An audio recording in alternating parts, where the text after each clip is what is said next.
சேது அவங்க அப்பா பெட்ரூமுக்கு வர்றாரு. ராஜாங்கம் கேக்குறாரு, சேது என்ன விஷயம்யா சொல்லியா? சேது சொல்றாரு அவங்க அப்பா ராஜாங்கத்துக்கிட்ட, அப்பா தமிழ்ச்செல்வி சின்ன வயசுல இருந்தே டாக்டர் ஆகணும்னு தான்ப்பா ஆசைப்பட்டா.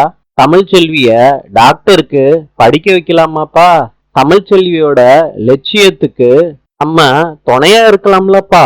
ராஜாங்கம் அவங்க ஒய்ஃபு மோகனா கிட்ட தீவிரமா இத பத்தி ஆலோசிக்கிறாங்க. ராஜாங்கம் சேது கிட்ட வந்து சொல்றாங்க, நீ நைட்டு தமிழ்ச்செல்விய டாக்டருக்கு படிக்க வைக்கணும்னு சொன்னேன்லப்பா, அதுக்கு அப்பா நான் சம்மதிக்கிறேன்ப்பா.